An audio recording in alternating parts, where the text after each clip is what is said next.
Well, obviously all the Indian spices. You'll definitely find some chili sauces. I'm a big freak of salts. Like I love different kinds of salts from all over the world.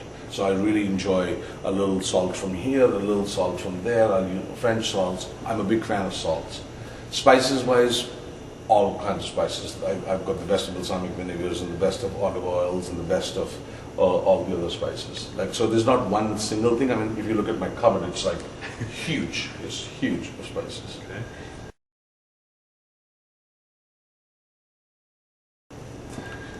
Some of my mentors, I mean, John Bishop obviously is one of my mentors in the sense that he taught me how to remain focused at what he do. I mean, when I worked for him, he still is the top of his game, and he never changed the focus. How many people will come up and say, let's open up Bishops in New York, let's open up a Bishops in San Francisco, and he kind of remained focused on what he did, and he remained. So that's something that I totally learned from him.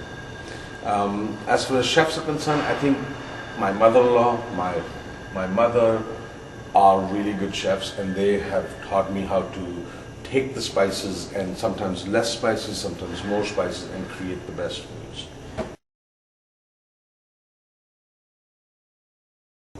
No, there's only one Vij's, and there only will be one Vij's only. You know, if I had called the restaurant Cuisine of India or Taj Mahal, nobody cares a damn if I'm there or not. But if I'm going to call it Vij's, then Vikram Vij should be present there. And it's very, very important for me personally. And I love being on the floor, love talking to people. It's important for me to people to feel that, yes, there's a connection between the name and the food, and we're getting served.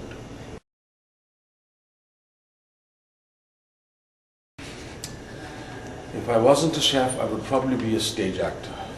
I would probably be an actor, stage actor, because to me, when I open the doors at 5:30 of the restaurant, it's almost like my curtains are drawn for 3.5 hours. I'm performing, I'm out there, I'm, working the room, working with the audience, or working with the customers, and then when 10:30 comes and the curtains are drawn, I go back to do my own thing. So I would probably be a stage actor.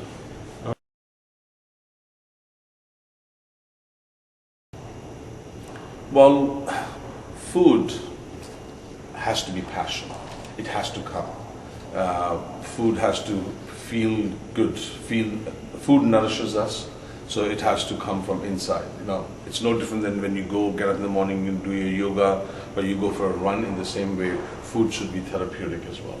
When I usually cook on my days off on Monday with my girls, I usually open up a bottle of wine, I get some music going, and I'll cook for 3 hours before I even sit down. And then I'll open up a second bottle of wine and then drink it with my meals. So for me, it's a big, huge hoopla. I don't eat.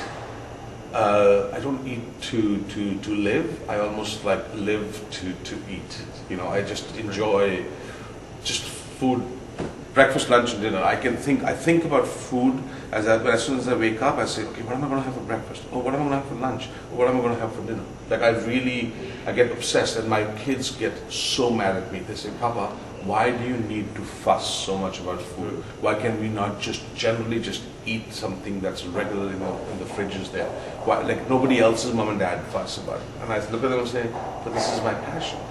If your dad was a scientist, he would be fussing over your math scores, and I'm not. I don't care a damn about your math scores and your sciences. I'm more worried about, do you know what the cumin tastes like? Do you know what a ajwain tastes like? Do you know all the flavors? I know. The biggest tip I would say is, guys, remain focused.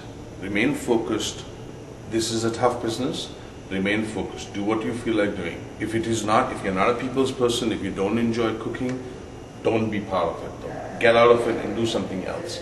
What I would say to the people is, if it is your passion and you love doing it, God damn it, you will be there. You will be successful. It takes time and effort. I started this business when I started studying at the age of 19. I'm 45. I haven't done anything else. It's not like I wanted to be a doctor or a lawyer, and then I said, oh, I'm not smart enough for this, I'll become a chef.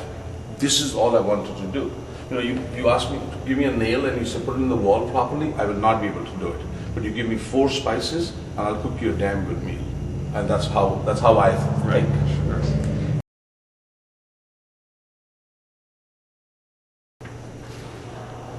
well, feel like as if you go to the restaurant, and how would you like to be treated? First of all, what kind of food would you like?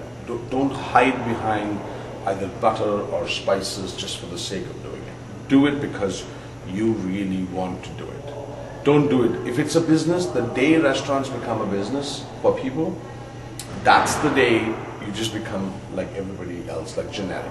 But the day the restaurant becomes your passion and it becomes, this is what I feel like doing, chances are you will be successful. Well, one of the things that I want to keep doing is this culinary trip to India. India is so vast. India has 24 states. India is so vast that I want to be personally going to India once a year for 3 weeks, go to different states and learn from people there. So not from other chefs, but from other people who are home cooks. Learn their styles. It would be no different than if somebody says, look, you know what, I want to go to Israel and I want to learn this mother's cabbage soup that she makes delicious. That's what I want to learn. I want to be a student. For 1 month of the year, I want to become a complete student and just like immerse myself and learn different things and then come back and apply to my restaurants. No, he died. He smoked 2 packets of cigarettes a day and a bottle of whiskey. But he knew that I was on my way because the last time, I always get nostalgic. He was sick on the deathbed and my dad was coming from India to see the restaurant and stuff like that. And he told him, he says, look, I'm going to go before your tickets are booked. So I'm going to go, like I'm going to die. So you still go to Vancouver and help your son out. I don't want you to stick around for me and stay back for me. Because I looked at the locations and stuff like that and I was ready for it. And he said, no, go. You just go and visit your son and take care of him. He knew that I was on my way to open a restaurant. So he's there. The name of the restaurant, Vij's, is actually to honor him. Oh. It has nothing to do with Vikram Vij. It was my father's father whom I named the restaurant after. Vij's. If it was my mother's father, for example, I would have named it his last name because it was him. Vij's is actually to name him. It has nothing to do with Vikram Vij. Because otherwise, I would have, if my ego was that big, I would have called it Vikram's, not Vij's. The Vij is because of him. The name of the restaurant is to honor him, not to honor me.